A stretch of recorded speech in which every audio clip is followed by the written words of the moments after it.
now being live streamed. We are live. Johnny and the Greg. I'm Johnny. I'm the Greg. That's the Greg. Yeah, if I got that point right. I don't know how it shows up on the interwebs. Thank you guys for watching. Thank you guys for tuning in. If you guys could like, subscribe, share, wear a shirt that says I listen to Johnny and the Greg every Sunday at 9. That would be interesting. And then tell us where you got that shirt, because we don't have those. Yeah, we don't have those anywhere. So while I sit here and twiddle my thumbs, Greg is going to let you know about Audible. Audible is a great place for you to get audiobooks. You know what audiobooks are, John? I don't listen to. I don't. They hire old school professional voice people to come in. Like Ray Park. Really? The guy who did Darth Maul? No. Ray Parker? The guy that's Dark Side. Oh, okay. Sure. Yeah, he's a that's Ray Park, right? I got that right? No, it may be Parker, unless they got the same name. Anyway, My point is that you can go get books read to you. And what I like about Audible is that it really fits into those gaps in my day, where if I'm doing mindless stuff on the job, like data entry or whatever those things that you can kind of just go through the motions for, running reports. I do a lot of running of reports, and I've got that down to a science. Click here. I can have an audiobook on, I can have a podcast on, and all of that is available through Audible, which you can get for 30 days free on us. We partner with them. No obligation, just sign up for the 30 days, whatever you get. Whatever you buy there book-wise, you get to keep. And you can do that by going to audibletrial.com/JATG, stands for Johnny and the Greg. So yeah, go check that out. Get yourself some good books. It's summertime.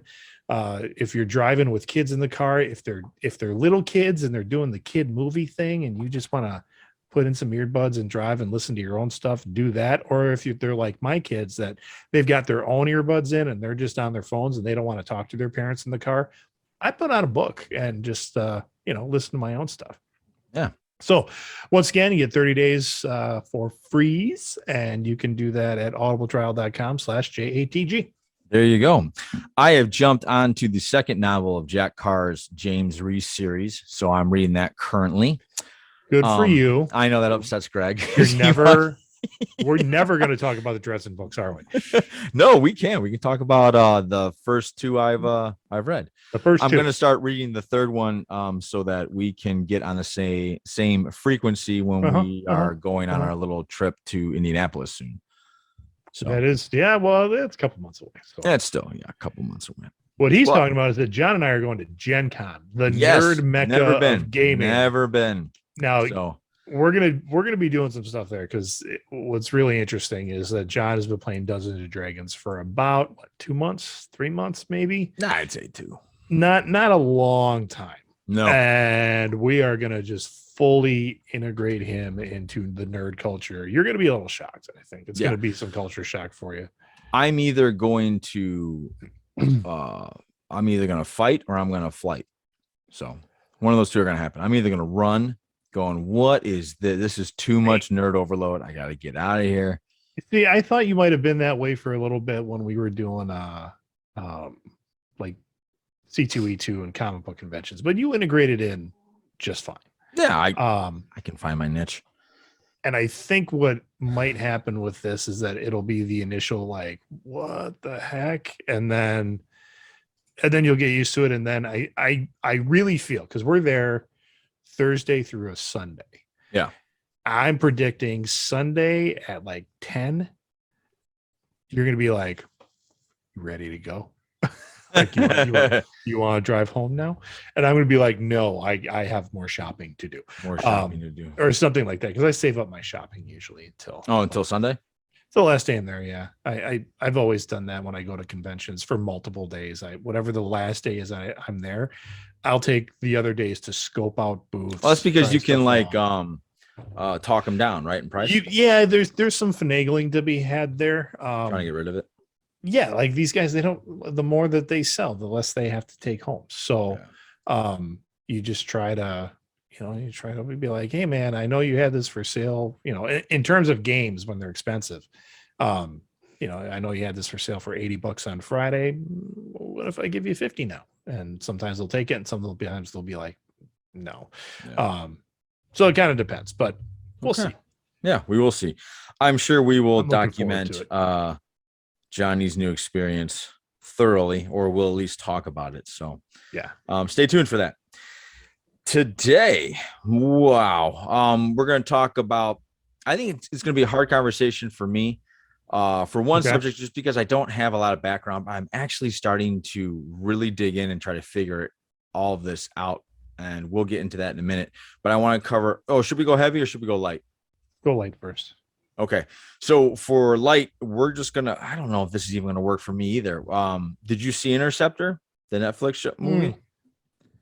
Did not. You did not. Okay. I saw like parts of it. I'm not gonna lie, I didn't get to sit down and really take in the whole thing. Okay. What happened was I on Friday, I'm sitting, like, I'm in my front room, like where you see me now is where I work, 5 to 6 to 7 days a week. Yeah. And I hear like action scenes going on in the front room. I'm like, what is going on? And I go, and this is Friday where kids are at school. It's just my wife and I at home. She's working in the front room. And I go and I look, I'm like, what are you watching? She's like, oh, this is the movie with Chris Hemsworth's wife. I'm like, no, you can't watch this right now. I can't, I need to watch this. Yeah. She's like, oh, I'm sorry, I didn't know. I'm like, you don't listen to my podcast then, do you? Yeah. Because we've had the author on and the director and and then crazy weekend and just was not able to squeeze it in. I understand. Caught up on other stuff. What'd you catch up on? Kenobi and Stranger Things. Those are like family. You're all done with Stranger Things? Yes, we've completed volume 1 of season 4. We just finished episode 3. And I will say this. I'm not going to talk about it in depth or anything, but like there is like the generation that my kids belong to. Yes. Do not watch TV the same way that you and I were brought up to. Where interesting. Break this down. Yeah. It was literally like you watch an episode, you wait 7 days until the next episode. Okay. So there's the binge piece of it, but then like when the season ended, like around this time of year when seasons end, that you got to go all summer before you can, Buffy closed the Hellmouth. You don't know what happened next until like August or September or whenever the show came back, sometimes October. Yes. And that's just what it is. And you accepted that as fact. Yes. My kids lost their shit. Really? Oh yeah. Like the next, I have no idea how it ends, but I can imagine it ends on a cliffhanger, as you can imagine. Yeah. But it closes and like next month we have to wait less than 30 days to get the next volume. My daughter was freaking out. She's like, no, this is bullshit. Yeah, that settle down. That's coming into that's a thing now. We're raising a generation to right now. Yeah. I don't want to wait. And I think our entire lives we're waiting. Great America. You wait for 3 hours to go on 15 seconds. It's everything. Everything. And you're right. TV is like, I don't know. You had that moment, then you talked about that show at the end, like what happened with the Hellmouth, with Buffy, what's going to happen, and then you forget about it because the summer's here, baby, and you're involved in summer activities and listening for the Ice Cream Man, and but you're right, kids, it's just different now. No, they don't know how to wait for the next season, or the next episode. We have to wait 7 days. Well, yeah, that's the other thing. Some shows you can binge in like a day or two. Yeah. And then you wait a year? And if it's a Netflix show, you might be waiting a really long time or indefinitely. Or never. Yeah. Yeah. Yeah. You might get 2 seasons of a show and they're like, we canceled it. And you're, whoa, but it was so good. Yeah, you're right. Yeah. Not only that, but now that might not even cancel it. Like even if they cancel it, if there's enough of a fan base, it'll get picked up somewhere else. I was talking about that with the guy today. The Orville, which is a show on Hulu, produced by Seth MacFarlane, and everybody thought it was like Family Guy, American Dad. It's going to be Seth In MacFarlane space. Yeah. making a Star Trek-ish show, but more comedy. And it is not. Does it have some comedy elements? Sure, especially in those first couple episodes. Yeah. Man, it is this. Well, I don't want to say this generation Star Trek, because Star Trek is rocking right now. If you're not watching any Star Trek, you are missing out, because it is fantastic. But what MacFarlane did is the original Star Trek series dealt with so many social issues of the time that it was, the first interracial kiss on television. Yes, was Captain Lahora. Kirk. Yeah, Lahora. Uhura Right? and Captain Kirk. Yeah, I mean, that groundbreaking stuff. And which is funny if you think of it now. That was groundbreaking. It was groundbreaking within my parents' lifetimes, for sure. Yes.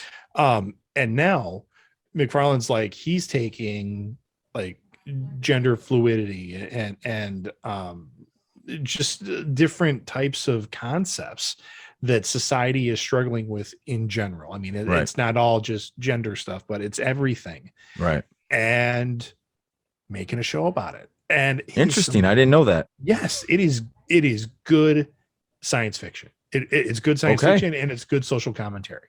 Awesome. I'll have to check it out. Actually, you should. You really should. I haven't watched. But that show, the reason I talk about that show, is that it started on Fox, got canceled, went somewhere, or Fox maybe picked it up again or something like that, got canceled again, and then has found new life on Hulu, and they just launched season 3 this weekend. Yeah, I think there are so many streaming services out there, and there's so many people that not only is it hard to know what's on for everything, but it's I like it because it's opened a brave new world and especially in terms of taking something from a book, and now you can break it down into an 8 episode instead of a 2-hour thing. I know I talked about a little about this last time, but that's something I like, is that they're taking chances now in TV that they've never took before. And the quality is there. Yes, that's the other thing, is that it used to be like, if you were a film actor, you're like, I don't do television, right? Because it was almost seen as a lesser art form. Yeah, and that's just not the case anymore. Right. Yeah, that's funny, because we were watching a lot this whole weekend. We were trying to catch up. So what we do is we'd watch. It's really hard. I'm still at that stage, and you completely understand this, where we have to watch friendly television until Gwen falls asleep, which is really tough. And sometimes it's a little mind numbing for us, and we're just kind of like, and even now, where in the upper Midwest, it doesn't get dark till 8:30, right? To 9 o'clock. And exactly. I'm sure her bedtime is 7-ish, 7 to 8, or something like that. Yeah. And you're like, hey, you're going to bed. And she's like, the sun is up. You're nuts. I'm not going to sleep. Yeah. And you're having that fight. Yeah. So she loves Jurassic World. Okay. So she loves Jurassic World, and she loves Fallen Kingdom. So we're watching those two, because I'm trying to gauge, okay, do I take her to, the next one that's coming out of the theater, or do I just kind of hang back and wait? I'm not sure yet. I'm probably going to hang back and wait, because I don't think she can sit there that long. Because when there's an exciting moment, she'll always turn to me and say something. Like, you should wait, in my opinion. I'm thinking I should too, for that reason. But the other reason is that that's not a movie you go into not knowing what's there, not knowing what's happening. Yeah. Because if Owen Grady loses a leg at the end of the film, it's going to be traumatizing for her. It might be traumatizing for me. I'm a fan of Owen Grady. So she loves blue, right? Okay. And so she's telling me, I don't know how we got in the discussion, but it doesn't matter. Keep going. We're trying to tell her the dinosaurs aren't real.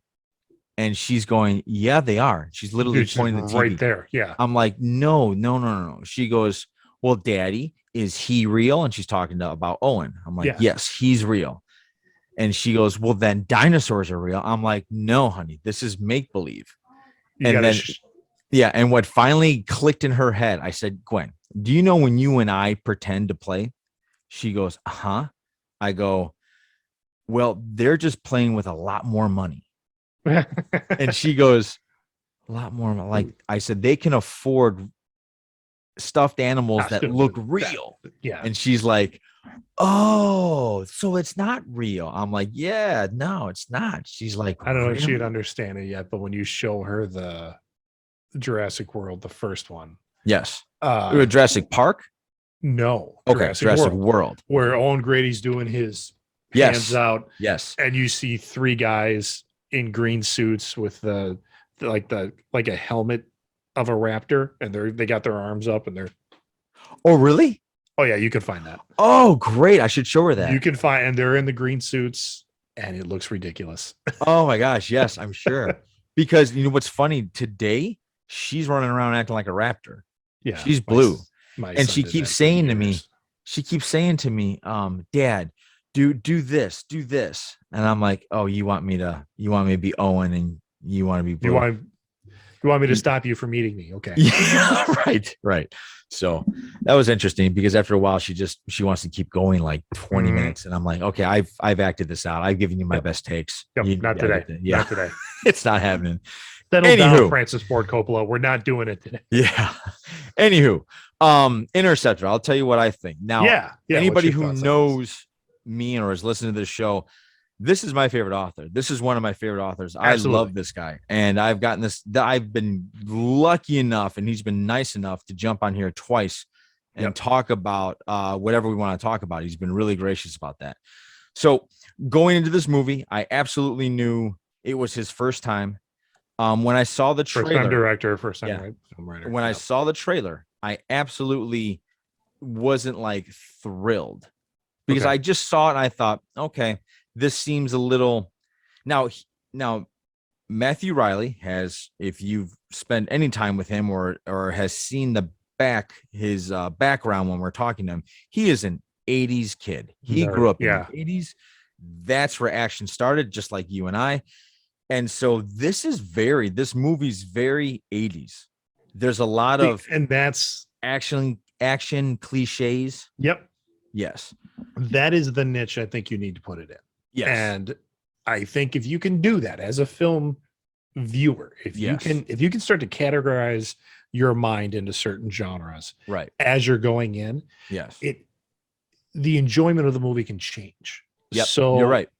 When I watch this film, and I'm going to, and if anybody's watching it with me, I will tell them that they need to do this. You need to move your headspace back to the late 80s. Yes. And that is the kind of movie that you're going to be looking at. Correct. Is that late 80s,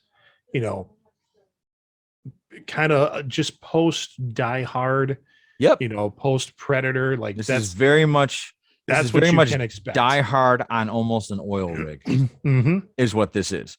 So to that credit, first off, he was absolutely correct with the bad guy.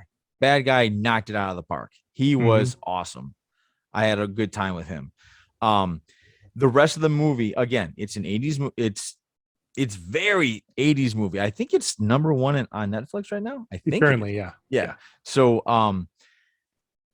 I walked away disappointed because, again, I guess you could say I was looking at it as John Wick. Okay, so you were expecting. So I was expecting now, and that level of, or that type. And of so action, when I walked away from it, because it had a lot of 80s cliche in terms of dialogue, that moment where like you're about to beat the bad guy and then you got to say that tagline and then you got to get it in there. Yep. Yeah. Right. It had those moments. So that made me go like, what's going on? But then, yeah, I thought back and I'm like, oh, you know what? That's what it is. It's an 80s movie. Yeah. So you're right. If you look at it through that prism, it's a solid action movie. Yeah. So, the one thing that worried me when he was talking to me was he said that when we're doing the gunshots, we added in the flashes. Sure. Yeah. Because that worried me. Yeah. Did it work out? Can't tell. Yeah. Can't tell. Great. Can't tell. And that's going to be a big deal moving forward, because even like Dwayne Johnson, he's like, we're no longer going to be doing live rounds on any of my films. And that's a sense. Big deal. Well, and it does.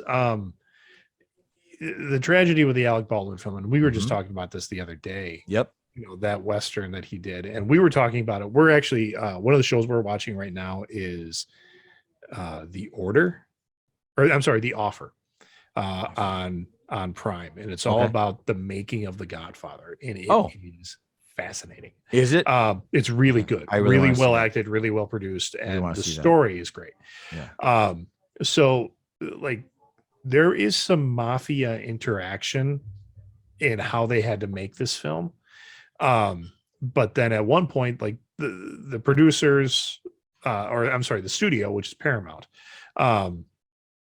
wants to shut down the production. Like, you know, I don't want to give too much away, but the movie is halted. Like they're on their first week of shooting, and something happened. Oh no, I'm sorry. They don't want to shut it down. They want to move forward without their producer, without Alan Ruddy, who's the guy that produced the film.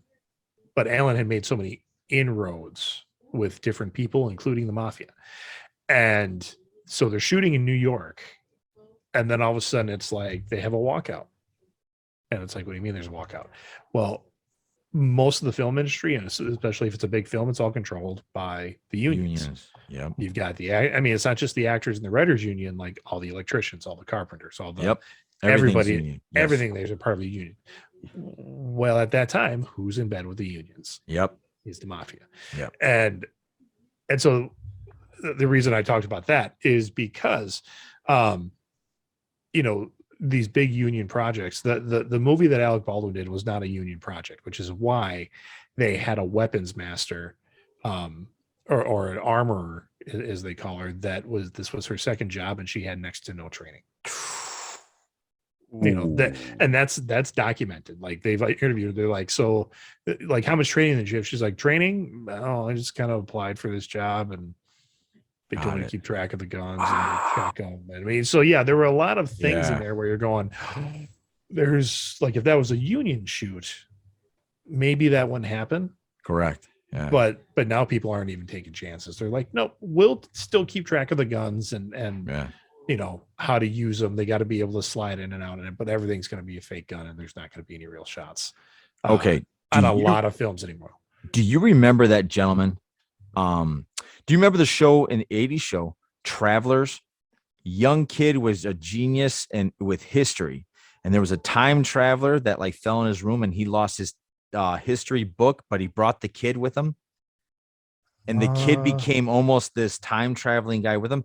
No, I don't remember. I believe Sliders, it's called. But that's no. It's called Travelers. I believe it's called Travelers, and it was about this guy and this kid time traveling, fixing wrongs. You know, where there's things like that. Do you remember? Is it coming up? I'm looking at it. I'm looking for it. Travelers. There's one from 2016. No, that's not it. It was an 80s one. It might not even be Travelers, to be honest. But anyway, the guy was an 80s. He was an 80s star, TV star, big star. He was just hitting his prime with this show. And he filmed one of those. Remember those ABC, NBC Sunday night movies? Sure. Okay. He was in one of them, and there was a scene where he gets shot, and they were using blanks. And that time they didn't use blanks. I don't know how that happened, but he ended up dying from a gunshot wound during set. So it happened back in the 80s. I think his name. That's what happened to Brandon Lee on the set of The Crow. Yes, I was just going to bring him up as well. So there's been some people that have been taken from us over silliness, really. I mean, just tragic. Yeah, tragic mistakes. Voyagers? That was it. Voyagers. You see the kid with the curly hair? I'm getting there. Okay. His name was like his name was like Phineas Bogg in the show or something like that. That is exactly his name. Is Phineas Bogg. I got it. Phineas John Eric Exum. Yeah. It's Phineas Bogg. Yeah. We did 20 episodes. Let's look him up here. It was great. Can you throw it up? Yeah. I can. Yep. Sure. Yeah. Let me get there. Screen for you 80s people, if you guys remember this show, comment. There we go. So for those of you that are listening to this audio wise, he went to IMDb. It is Voyagers. This is John Eric Hexum. That's right. This is the guy. Inflicted gunshot wound. Yeah. But they don't go into. I mean, it could have been an accident. Yeah, he was testing a blank, from what I understood. Okay. That's what happened. He was testing a blank, because I remember that he was in The Making of a Male Model, I think is what it was. And it was Cover Up, I think. But anyway, he was starting to take off. Here it is. He became bored with extensive delays and jokingly put a prop 44 Magnum revolver to his temple and pulled the trigger.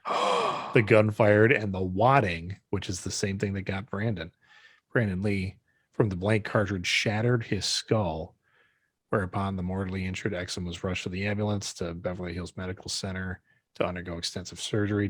Despite 5 hours of work, chief surgeon, blah, blah, blah, described his brain as life-ending. Oh, my God. Life-ending. 1 week later, he's taking off flight support. That's terrible, man. That is horrendous. Yeah. That sucks. Yeah.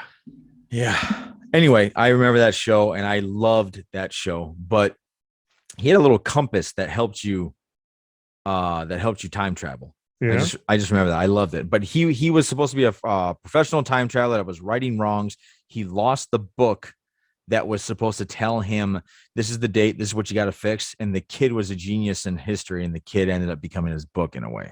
Huh. Okay. Anyway, so I guess let's just transition. We're already here. We're talking about guns. We are talking about guns. Yep. We were supposed to talk about it kind of last week, but the hour got away from us. Kids. It is very sensitive topic time. And the reason I say I wanted to kind of talk about it this week is because I actually registered for my void card this weekend. What's a void card? VOID card, firearm identification card. Oh. Yeah. So okay. I'm in, I guess you could say, the steps of getting a gun. So I'm very, I'm really digging into research and sure. Trying to figure out the right way. I think I'm going to take a tactical course and how to do that. Not just to be like Keanu Reeves and be cool and shit, but I want to know how to actually handle this with confidence. And so I think I fired a gun like 4 times, and you're going to want rifles. You're going to want to make it a hobby. If you're getting a handgun, you want to put many, many rounds through that thing. I figured it gets to be second nature for you. Yeah. So Ursula and I are both, I sat down and we talked about it because now we have a very young child in the house, and we talked about it, and she's like, yeah, I think we should. And I think, so me and her are both going to take classes so we both can use it. So, and you and Ursula, neither one of you have had any kind of combat training, zero of any kind, and you don't have any other weapons in the house other than something that you're just going to pick up and make a weapon. I have knives. Do you have like actual combat knives, or do you just have like kitchen knives? I have buck knives. So okay, the utility kind of stuff. The little one you fold out. Yeah, sure. Yeah, I have that. I bought today because I've always wanted one. I bought a tactical tomahawk. Yeah. Like what, you got one of these on you? I carry one of these pretty much at all times. I don't carry that one. I don't have it on me now, but I have I have a Gerber. I'll show you. Show you tomorrow what I have. But I have a Gerber that has a hole in it, so you can flip it open. I was using it today, actually. But I've got these are fun. Just these spring-loaded ones. Those are a good time. Wow, you have a spring. I thought that's illegal, sir. I've got my CC card you can carry. Oh, okay. So I also have a class. Do you carry any of that walking to a grocery store now? Not this one because it kind of looks funny, but I always carry like the utility knife. I carry on me pretty often. Me too. I've got my concealed carry. I rarely do I carry my gun. I mean, what kind of gun do you have? I've got a Glock. 40. Yep. Can Krista operate that as well as you, type thing? She has before, but in an emergency situation, I don't think I would trust her to do it. We did. The thing about it is, one, I bought a 40, which I kind of regret because sometimes those are harder to find than like a 9mm. In terms of the ammo. Yep. Okay. Yep. Ammo is really tough for me to find, and pricey. So I haven't put any rounds through it in a while, and I need to get back to that just to get back to that. Just out of curiosity, how much does ammo cost? It kind of depends. For like a 9mm. I don't know. I mean, you don't know. Okay. I really don't anymore. It's been so long since I bought a box. Yeah. I don't want to quote. If anybody is on the call that would know, and we got a couple of viewers right now. Yeah. One of them might know, but but that's something you got to take in consideration. I mean, Yeah. if I mean, I have ammunition now, but it's currently like in reserve for, if I need Yeah. it. Yeah. But I also keep hand-to-hand weapons at the door. I keep a screamer sticks, which I'm trained in. Right. I keep those by my desk, by my bed, at every door of the house. So anyway, when it comes to the concealed carry, I'm not comfortable doing it yet, and I know a lot of people that do, and some people that do, I'm like, awesome, man. You're, former Marine Corps sniper. Absolutely. I feel like no problem with that guy carrying. By the way, I was once told very like sternly, there's no such thing as a former Marine. No. There's no such thing as an ex-Marine. Oh, you're right. Okay. No. Can you say former Marine? Yeah. Thing? No, that's I've been told they're cool with former Marine. They're cool with former. They're not cool with ex-Marine. Okay. They're still Marine. All right, Michael Brady, if you're listening, I'm talking about you. He's the one that gave me a hard time about it. He's the one that like firmly set me straight on that. So because this guy was a Marine Corps sniper, and he's not anymore. So he's a former Marine Corps sniper. He's not an ex-Marine Corps sniper. Okay. Yeah, I see that. Okay. So I have no problem with that guy. I mean, he's like absolutely no problem. Of course, unless there's like PTSD problems. No. And the idea is like, and he's on a security team with me. I'm like, sure, no problem. I'm much more comfortable carrying a collapsible baton because I know how to use that. He's like, that's the way it should be. Like, you should carry what you feel you're comfortable with. Yeah. And I mean, the only time I really carry my CC card on me in a gun is like if I'm traveling, like by car. Okay. So if we're driving long distances, staying in hotels, stuff like that, I'll keep it on me. Is that going to happen soon? Like, no. Okay. But like when on our trip to Indiana, yeah. Okay, that's what I meant. Yeah, I just didn't know. I just didn't want to say it live. I'll take it with me. But I have another trip coming up next week where I'm going on a plane. Oh yeah. You're not a marshal. Can't do that. No, I'm not doing that. But yeah, like when we're driving, across multiple state lines and staying in strange places and stuff like that. Yeah. Yeah. And you know what? Because we're going with a group of like 8 guys. I won't be the only one. Okay. There's at least 2 other guys there that are in law enforcement that'll be there. So really, I didn't know that. Yeah. Oh, cool. Yep. Cool. And they're great guys, but I mean, I'm like, no, I'll have them. But yeah. All right. So I'm in the process of as soon as I get that card, it says it takes about 30 to 60 days, depending on when they get it, because they'll put you background check and the whole deal, all that stuff. And then I'll probably head over and there is a tactical training place pretty close to us. So I've already looked that up. I don't know, like, other than Bass Pro Shop, I can't think of a place to buy a gun. Where would you do that?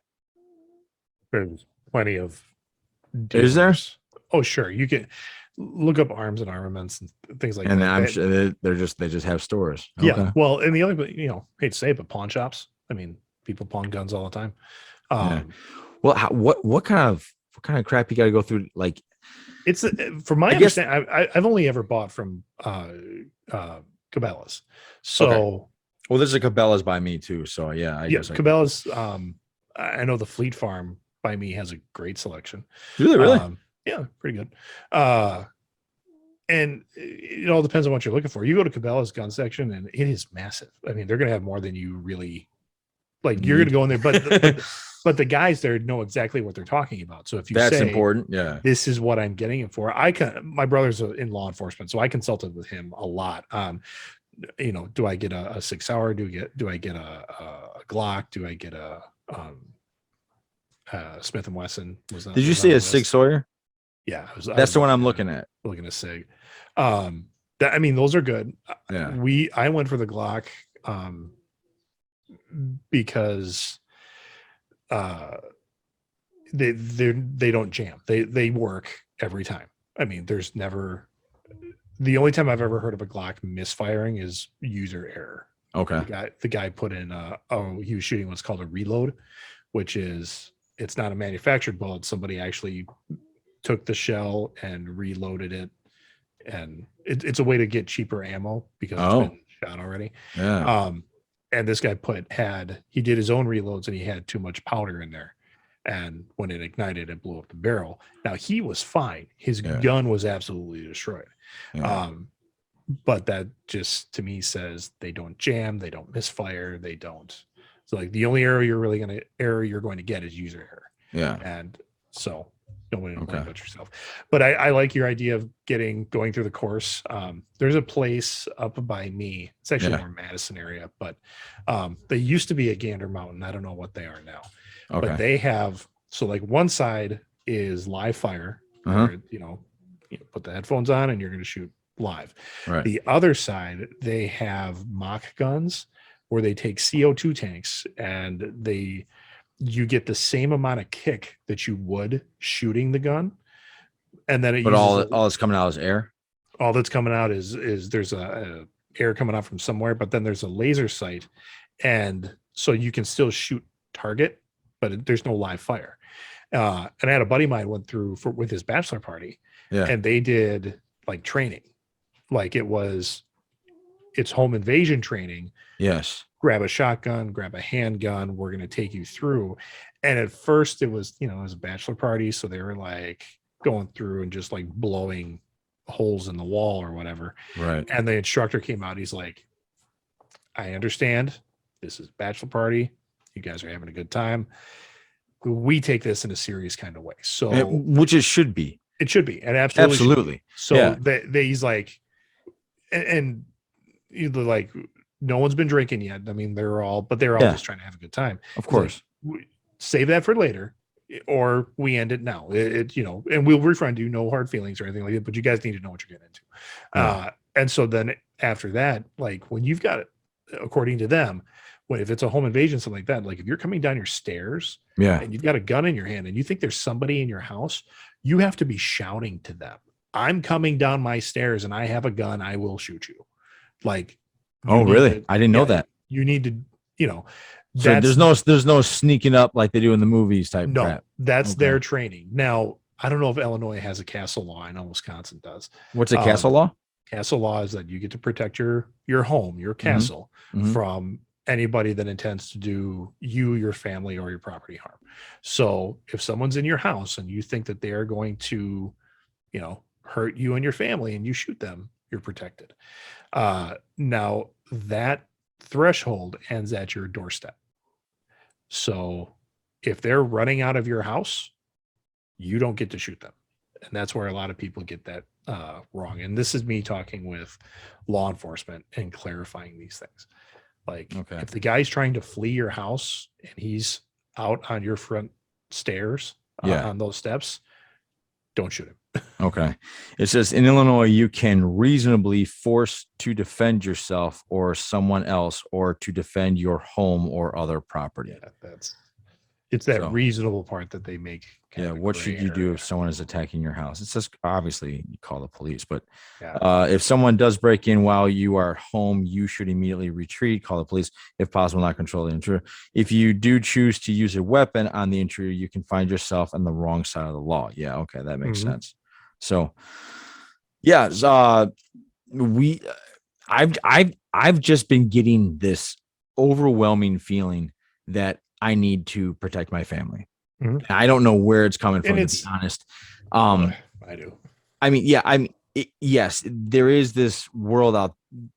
The world's not getting safer. It's just not. The days of, hey, go out and come back when the lights are, come back when it's dark.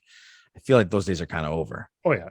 And it's weird. I mean, I was having a conversation with a guy this week on social media through our website, and it was really back and forth. And it's the idea, and I think you and I are probably in agreement, and I want people to understand this, is that there are people out there like us totally agree with the Second Amendment. Like we believe absolutely that the Second Amendment should stand. It should not be struck down. As Americans, it is our right to own firearms. Yes. I believe that. Now, when I say that, should someone be able on the same day go buy an assault rifle, or a couple on the same day and then walk out of the store? No, I don't believe that. I think that there has to be, that has been the recipe for disaster. Yeah.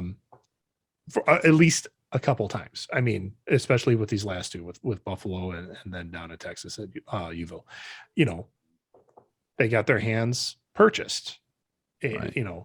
assault rifles or assault style rifles, whatever you want to call it. Guns. They bought guns while they were in a negative mindset. Now, I don't know about the mindset for the Uville shooter. They're still looking at that. The other guy, I don't think it's mental illness. He's a white supremacist. Yeah. He's an evil person. That's not mental illness. Which is, I know a lot of people want to talk about that and say it's not the gun's fault, it's the mental illness fault. But if that guy didn't have access to those weapons, would he have still gone in? Yes, I believe he would have, because he's an evil person. He would have found some other way to do it.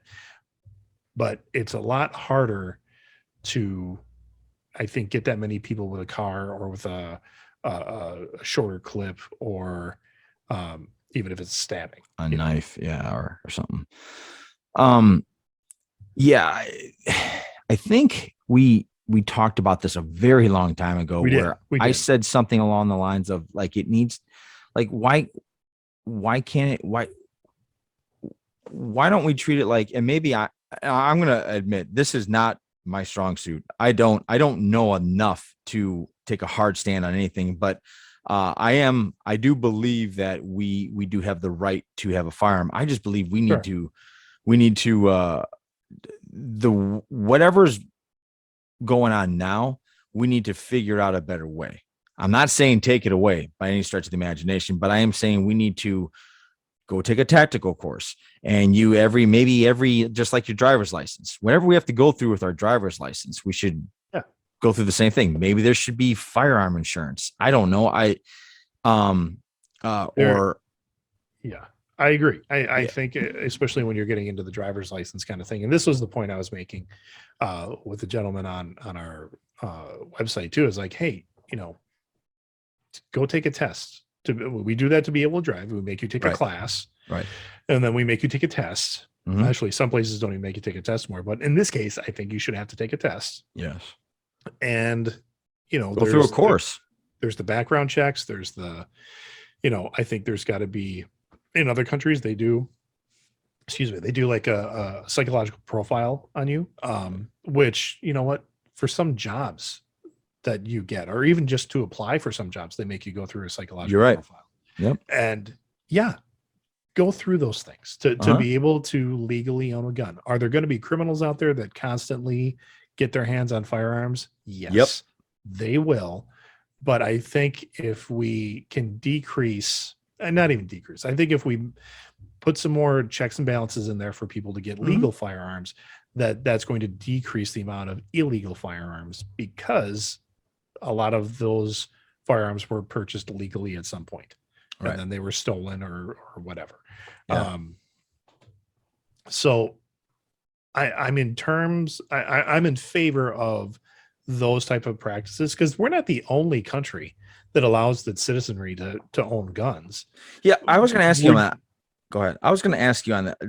Are we the only country that is having this legitimate problem where, like, an 18-year-old walking into a mall and just going to town, or like they're going into schools? Right. What I'm saying is, I'm sure it happens everywhere. It does happen in other countries. There are shootings, there are stabbings, and for a while in Britain, there was an issue of people throwing acid at random people going by. Other countries have problems, kind of violent issues. Yes. But when you look at the statistics of, like, it is a pretty uniquely American issue. And I mean, we're like, shootings this year, the last statistic I saw, I think it was 588. And this was a couple weeks ago. 588, what they considered mass shootings, which I think are victims of 4 or more, is the last standard I saw. Okay. So 588 mass shootings in America this year. Other countries, it's either 0 or like 1 or 2. And so when you're looking at that big of a gap, yeah, it's kind of a uniquely American issue. Yeah. This weekend alone, there were a couple that I saw headlines for. Yeah.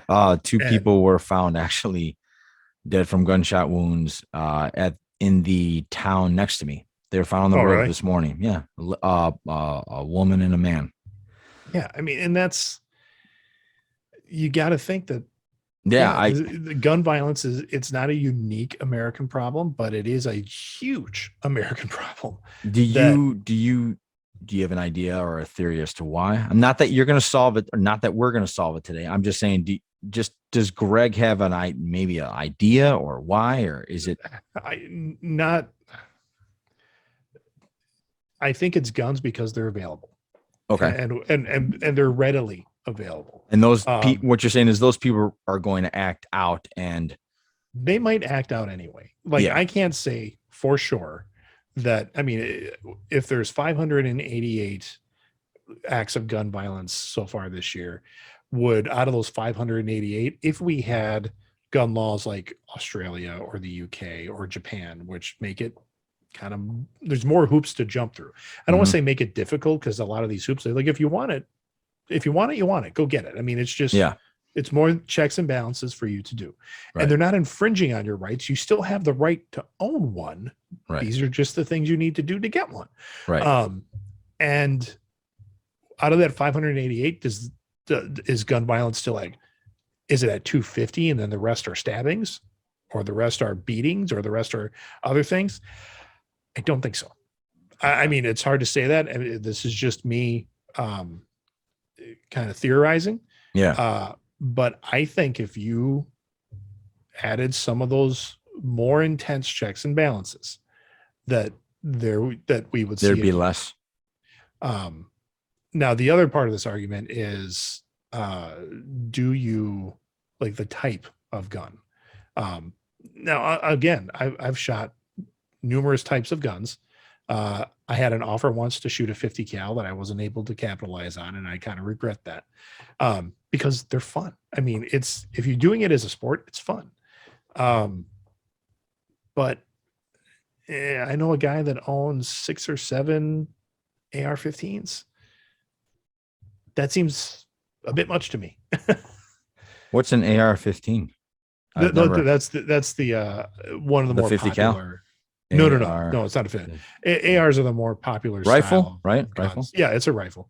I just typed in AR-15 rifle. It says dad surrenders AR-15 to police after Texas school shooting. I want to say for future. Okay, so just a gentleman did that, but I pulled this up to. Yeah. He has like 7 of these things.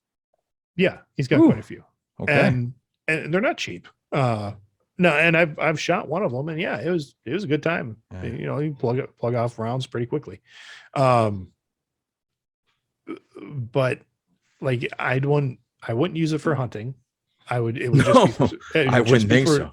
It would be for sport. Nothing in this country, well, as a citizen, you're not supposed to own a full auto, and I've never shot a full auto. I mean, full auto is just just hold down the trigger and it goes. Everything is just one pull, one shot. So, okay. And at the same time, I don't need to. Now, the argument of what if the government breaks down and we need to defend ourselves against a militia, or you need to form a militia or something like that. Yep. I don't know. I don't know the answer to that.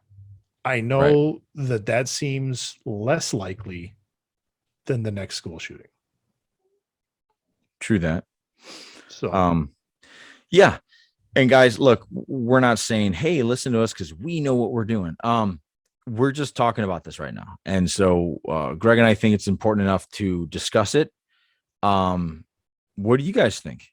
You know, we're not here to debate you, by the way. So if there's a couple of you on here that let us know what your thoughts are. If you guys want to fight, we're not here to do that. We're just talking about it. So let us know. And the thing about this is that it's one of those really charged charge things where people get really angry about it. And I'm not angry at anybody about their opinion one way or the other. If you are a full on, nope, I want to be able to buy a gun when I want it, same day, but fine, man. I mean, that's your opinion. I mean, the only way that anybody is going to change this issue is if they vote for the people that are going to change the issues. Right. No amount of podcast or banter or back and forth through a chat window or anything like that is going to change anything. The only way that you're going to be able to do this is if you get out and vote for the people that you believe are going to move the needle in your direction. And that is usually a lot more research than some people are willing to put into who they vote for. Yeah, because they're just going along a party line. And I have never voted across a party line in general. Like, I research everybody I do. Yeah, you really do. You really do a good job at that. And multiple sources. Way better than me. You've got it. You have to. I think, I don't know. And we've talked about term limits. We've talked about how I hate the idea of a career politician. Right. I think every position should have a term limit, and like everything. Yeah. And I think to really enforce that, you got to be willing to do your due diligence as a citizen and be able to check that out. So, yeah. We got one person on here. It's cousin Clay. Thanks for chiming in, Clay. I appreciate it. It says the first step should be, if you want to have a gun, you have to take a safety class or a hunter safety class. And I agree with that. I do too. Some sort of class, just something that right. Yeah. So the one issue I have with that, and this is, I think, I don't know if it's unique to the state I live in, but it's definitely, it counts for the state I live in. I took my hunter safety class when I was 12, 13, I think, somewhere along the way. I was a kid. I was a middle school kid. Right. And now I've hunted, not every year by any means. But when I went in to get my CC license, my concealed carry license, they went, "You took hunter safety?" "Yes, sir, I did." "Great. It counts." And I'm like, oh, they didn't even check? Oh, no, they check. Okay. I had to, I had to turn in the paperwork. I needed to have the year that I got it in. They've got that all in their database anyway. So they had to look all that up. But what that means is that somebody who had taken a hunter safety course when they were 12 or 13 or whenever they took it, and they're like my age, and now they get a gun. So like, you could have taken it at that age. Yeah. Not been around guns since then. Yeah. And it still counts. Now you're in your mid 40s and that counts. And that's where I go, really shouldn't. Right. Like, I saw, and I was one of these people. Like, I hadn't picked up a gun in a long time. Luckily, I'm very appreciative that my brother, who will still sock me in the arm if I do something wrong. And I did something wrong. I literally, I put my finger right on the trigger. He's like slapping me. "Get your finger off the trigger." I'm like, "What? Did it?" And it totally did, because I've spent more years playing video game guns than I did on an actual handgun. And I put my finger right on that trigger. Wasn't loaded or anything like that. But he's like, "What? No." And he, I had to retrain my brain to, someone hands you a gun. If the action's not open, you don't put your hands on it. When you say the action is not open, what does that mean? You hit the slide. Like, if someone, if I want, like, if you came over and said, "Hey, dude, can I see some of your guns?" Either my hunting material or my handgun. If I try to hand it, if I just pull it out of a case and be like, "Here," and try to hand it to you, you shouldn't grab it. Okay. You should make sure you take the clip out, put the slide open. Then I can hand it to you, and then you can close the slide. And if I see. Okay. Put the clip in, that's fine. But okay. Or even I've got some pump action shotguns. Yeah. If I hand it to you closed, you take it. You'd be like, "Open it up. Boom, make sure there's nothing in there. Hand it to you." Right. That's what they train in hunter safety, and I think that's great. Those are the habits you want to be into, but that's not the habits that most people have. Especially if you haven't been around them. Like, if you took that course when you were a child, if you played with more Nerf guns than you've had actual guns. Exactly. Yeah. Nerf guns, video game. I mean, sure, they're fun. Airsoft is a very big sport. Paintball was huge when I was in high school. Yeah. Those don't kill anybody. And so people don't have the same level of safety respect when they're around them. Yeah. And so, I mean, and that's something where You see it all the time, and that's just like we talked about with that actor screwing around with a handgun. You don't do that. Like, if it's a metal gun, if something can fire out of it, even simulated, you don't fuck around with it. Yeah. Or you treat it with respect. Absolutely. Yeah. So going back to your point there about you could have taken a course. I mean, it's like if I think I took 1 year of Spanish in high school. I don't remember anything. Yeah. Yeah. So that's a good equivalent. Like taking that what you're saying, I think that's a really good point. But couldn't the people, and I'm playing devil's advocate, couldn't you say, well, that's on the individual to be respectful enough? To understand that, hey, I'm 40. The last time I shot a gun, I was 12. Maybe I should know what I'm doing. Absolutely, that should be on them. But what we've seen is that it's not. No, that was a dumb argument. No. But that's the kind of thing that a lot of people that are on the other side of this argument, they say that's on the person, man. If they screw up and hurt themselves, that's on them. I'm like, I'm not worried about them hurting themselves. I'm hurting somebody else. Yeah. Yeah. I mean, it's a polarizing conversation for sure. Yep. I just know that I know that what the way I'm going at it, I hope I'm going at it with as much respect as I can possibly put into it. Because I want to know what I'm doing, because I feel like when somebody hands me a gun now, I do this and I pretty much treat it like a vase. You know, like, well, I don't want it to break it. And what I mean by break it is I don't want it to go off. Yeah. You know, even in your house. I mean, I bought my gun safe before I bought my gun. Right. I mean, I had that's the other question I have. So Ursula and I both talked about that. Like, okay, we got to talk about a safe or a lock box. I'd get a safe. A lockbox. Sure. I mean, if it's one gun, you put it in a lockbox, and I would get a biometric. Oh, so it only reads yours and Ursula's fingerprints. Oh, I didn't even know they did that. I thought that was. I thought that was just like fun action shit that's made up. That's for real. That's a for real thing, and they have different styles. I mean, and not that I've been in your bedroom that often, but you guys have nightstands, right? Yes. Both sides of the bed. They've got them. Okay. Well, whatever side that is, they've got them where you can actually screw it in the side of your nightstand so that it's there. Put your finger on there, and then it'll pop open.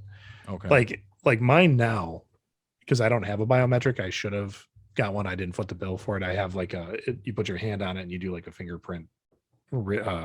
Just like you do on your phone with your fingerprint. Almost? No, well, yeah, that's how the biometrics work. But mine's like a combination that you do with 5 fingers,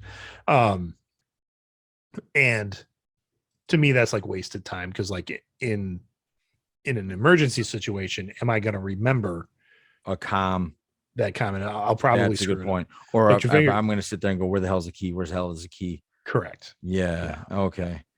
You said biometrical. Oh, hey, also my brother's on.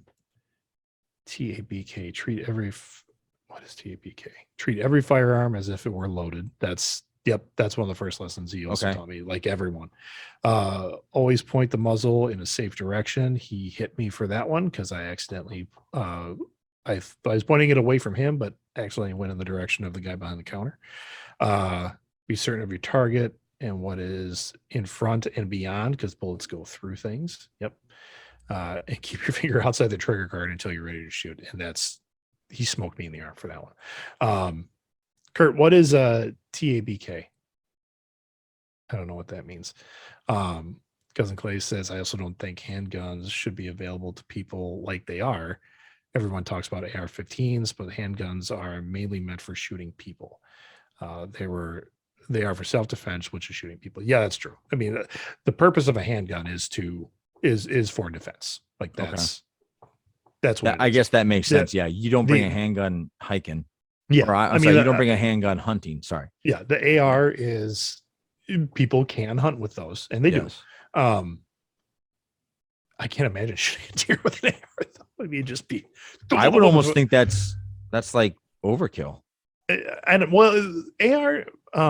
Or it's just somebody that round, always wanted to be like a special operator, and now he's going to do it to a buck. The rounds that an AR uses, or at least the one I shot, are not real big. I mean, Okay. and so that has something to do with it. But I've only ever hunted deer with a shotgun. First letter in each sentence from Kurt's post, TABK. Oh, I got it. Okay. What is it? Okay. TABK is T, treat every firearm as if it were loaded. A, always point the muzzle in a safe direction. B, be certain of your target. And K, keep your finger off the trigger guard. And these are my brother. He is a certified instructor for like hunter safety. So this is what they're teaching. This is what they're teaching kids. And this is what I mean. This is why I think, what he's teaching those kids. Yeah. Anybody who's going in for a CC course, unless you can prove that you've taken a class like that in the past 3 years, you got to take it again. Like, I think that should be an every 10-year kind of thing that you're going to, like, sure, get your CC license, or even just buy a gun. Like, if you're going to buy a gun, did you take this class yet? Okay, well, you're going to have to take it. Right. It's available online. Right. For the most part. And then you got to do like maybe a practical or something like that, which I think every shooting club or whatever would be able to do that. Go do that. I mean, is it a hoop? Yes. But if you're serious about it, you're not going to complain. Like, you might complain, be like, ah, shit, I got to go do this thing. All right, nobody likes going to the DMV, but we all do. But it's going to stop this UVale guy from going and buying 2 ARs. And I had another thing. That's a lot of money to drop. Like, someone should have said, here's an 18-year-old with $3,000 or more that he's just dropping on a, is that how much they cost each or total? Totally. Like, last I checked, they were like 15 a piece, I think is what somebody had said. That just doesn't seem like a lot to me for a weapon like that. And how much does a handgun run for? It all depends. I mean, it's a range depending on what you get. Depending on what you get, there's different styles. And if you want to get some of the fancy ones that look real pretty, I mean, you can spend up well over $2,000. What did Arnold, the 9mm with laser sighting? Yeah. Get all the Terminator extras. reference, folks. Terminator reference. AR is just a semi-auto rifle. The AR multiple calibers. Yeah, but I've never seen in Clay. I've never seen an AR in like a 40 or a 45. Okay, so we're talking about $800 for like a Glock. Yeah. Yeah. Okay. Yeah. So I mean, that's the other thing is I don't know, if a kid comes in with that kind of scratch and he's just dropping on a couple, I would. To me, as the gun seller, I'd be like, where's maybe that's another thing. You know what I'm saying? Like, you know how they make bartenders kind of like, hey, you're at fault if you over serve that gentleman, he gets in a car accident. Don't they give him? Yeah, I remember when I was in my bar training, that's something they kept hammering at me. And there's something about that, but I think there is. I think you got to be careful with that, because in a bartending type of situation, you can see where someone is getting, like, you can count, like, how many has this guy had tonight? How many, we're starting to see him kind of get a little loopy or getting a little off his rocker, where someone can walk into a gun shop, wherever they're going to buy things from, and put on a show that they're relatively calm for a couple hours, or even, if it's not busy. No. I'm talking about in reference to an 18-year-old with $3,000 buying 2 of these. But that's, I know I said it should be a red flag, but at the same time, the argument I made with someone online this week was, I don't know how off that is, because that's a good point. Looking at jobs now, I mean, Target. You're right, Target. Target's hiring teenagers at $16 an hour, and if they're working a weekend or a late night shift, they get a shift premium where they can be making up to $20 an hour. So a kid with no other bills, because he's living at home with mom and dad, right? I think you could get $1,500 pretty quick if you're working all the time. if you're pulling summer jobs and if you're Okay. working shift premiums and stuff like I that. see where you're going with that. So sometimes it wouldn't be hard to get the money. I guess the red Correct. flag would be like, what does an 18-year-old need two AR-15? What are the AR? What AR? AR-15s, I believe. Yeah. What does an 18-year-old need two AR-15s for? Yeah. But and he was in Texas. Like, yeah, isn't that the thing in Texas? Kind of a culture thing. Yeah. Yeah. That's what I was going to say. So maybe I'm off thinking that way. And that's why I think this is where I'm looking for that standardization. This is where I'm looking for, as a whole, there's a waiting period. It's going to be, and I don't know if 2 days is enough. And you've got to complete a class and you've got to have, and I think, yes, a psychological evaluation. And we're not infringing on your rights because you can still get one. Yeah. If you do these things, it is fine. You can do this. Now, and I think it has to be a federal mandate because state to state, it's going to be all over the place. Yeah, you're right. Going back to how you and I talked about it, how like maybe it should be kind of handled like the DMV in terms of a license and going back who's going to enforce that? I mean, the only way you could enforce that is by walking up to a door and knocking on it and saying, hey, we sent you a mail about that you're expired, that your license is expired. Are you going to go do that? Or like, you could create, I guess the tobacco and firearm commission would have to be almost going door to door. Well, and I'm saying if you don't renew that. Right. And here's the complicated piece is that we have so many gun owners in this country. Right. Yeah. Who gets grandfathered in, who doesn't, and how do we work that piece where, are they going to start going back through serial numbers and saying, you have a gun? Yeah. And then, okay. Do you have a permit for that gun? Have you taken your psyche valley? I mean, it can be handed down. It can be. Yeah. So, and I know guys that have bought guns from gun shows. There's no record that they own that gun. Oh, really? Sure. I mean, that's part of the other issue is like, this is how green I am with this whole. There's the idea that if you go to some of these gun shows where they're not doing background checks and they have to do, because it's like going to a comic shop. There's no receipt at the end of that you bought this one comic. They don't know how you got it. And you can do that with, certain kinds of weapons. Wow. Okay. I had no idea that you could do that. That's why, I guess why why can you do that? Because it's the Second Amendment in this country. Second Amendment allows it. Okay. All right. So that's where we get into this gray area, which I appreciate both sides. I really do. But if it comes down to, you got to wait a little longer and go through some extra stuff versus another school shooting, I'm okay with it. Yeah, me too. Yeah. So, I mean, if the apocalypse happens or if the country breaks down, people are going to be looting gun shops anyway. Yeah, so, that's true. That's true. It's not really going to matter. Yeah. Yeah. Anybody else on the chat line? Thank you for giving your thank you for everybody for chiming in on this. And I know, like, if we did more of a roundtable discussion where we invited a bunch of our listeners in and really wanted to have a discussion, it could get heated.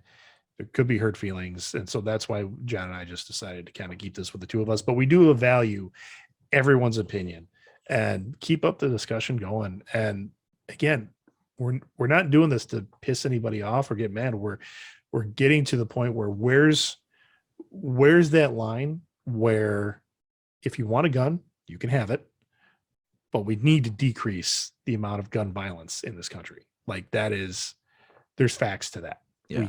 We got to slow down the school shootings. We're not even slow down. We should stop the school shootings. And no, you don't want to arm the teachers. I think that's a terrible idea. Me too. Yeah.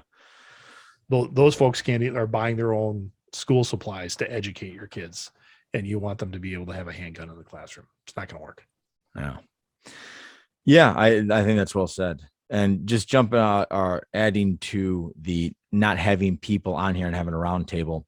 We've had like some serious conversations over Star Trek and Star Wars. So something that silly that we can get up. Like when something this serious of a conversation, we like to keep it to, like I said, like Greg said, no hurt feelings. And have the civil conversation. Like, don't get mad. Don't think because I have a different opinion, I think you're an asshole. Because somewhere along the line, that became like a line crosser. Like, yeah, it's kind of silly too, because like it's almost like if Greg and I were mortal enemies simply because he liked the Green Bay Packers and I like the Bears. Yeah, like that's silly. And I don't.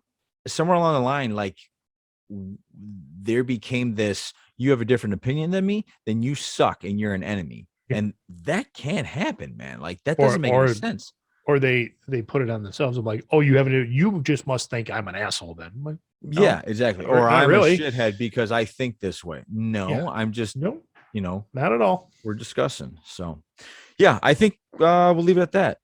Yeah. That's a good time to leave it at that. We solved no problems tonight. But no. I got educated though, so that helps me out more. Cousin Clay does say it's hard to take a Bears fan seriously, though. Well, in '85 it wasn't. And I'm going to call it now. This is going to be fun. This Packers opening day. Yes. Is that the opening day? I believe it is. I thought they're taking on the Niners opening day. Oh, you know what? Maybe I'm wrong then. Maybe, but late September. Second week. So okay, so week 2 game. Week 2 is the home game. Packers Bears, and John and I are going. We're going to be on the 40-yard line. I'm going to be surrounded by Bears fans because he's got family coming up, but I think it's going to be a good time. Oh yeah, it'll be a fun time. It'll be a great time. September 18th. I don't know if that's the second or not. I have no idea if that's the second game. Or not, I am skipping a beer fest to go to this game. Oh, awesome. Yeah, there's an early Oktoberfest. That's speaking of beer. I've been really into Blue Moon lately. I don't know what the hell it is. Yeah, Blue Moon's great. And now I'm like how I've been with whiskeys. Now I'm like with beer. I'm like trying all these different beers. I'm going, well, okay, that's a good one. Yeah. I've cut sugar out for so long, and then just a couple weekends ago, somebody brought me a Truly lemonade. Just okay, it's a hard seltzer. Just dove into it. Oh, I dove into it pretty hard. I was like, oh, this is so good. What's the alcohol content? Holy shit! It's like 5.8. Yeah. So yeah, no, it was a good time. Yeah. All right. So, hey, maybe everybody else can help me out in Wisconsin. Oh, I am looking for this beer, and I cannot find it in Illinois. You still find Ballast Point? Yes, I can't find that. I guess it's supposed to have 7% alcohol in there. Is it really? I guess. I've had a couple. It's okay. I didn't think it was anything to write home about. So it's not okay. So it's not a big deal. Well, you might like it. I don't taste like. Do you remember what it tastes like at all? Beer. It was. All right. It was. I thought it was harsh. I thought the hops in it were pretty harsh, if I recall. Okay. And it could have just been the one I had. Maybe I had their IPA or something like that, and I was unaware. But okay, I'll keep hunting. I'll see what happens. I used to have a guy that would bring me beer from all over the place, and he unfortunately passed. But he would get lots of sample stuff. Cool. All right, man. Do you want to end it the way you usually end it, or no? Well, this whole conversation that we had tonight, I think really we've talked about it enough. That you can have these conversations with people and sit down and don't go into it like you're just ready to put up your shields and ready to defend. Go in there and try to get to know their opinion. Where are they coming from? Why do they think the way they do? That's going to lead to a deeper understanding. Now you can still disagree with them. And while you're doing that, you're not douchey about it. If you're asking questions, it's not douchey. You're not. And don't ask questions to set them up. Nope. Like that's a bad idea. Active listening. Yes. Take in what they're saying. Don't just wait for your turn to talk, which is, I think, how a lot of people argue. Yeah, I agree with you. So for the Greg, this is Johnny saying thank you everybody for listening. Thank you for those of you that chatted with us on the call. Yes, I appreciate it. Greg appreciates it. Everybody have a good week. Take care. Podcast out, everybody. Take care. See ya.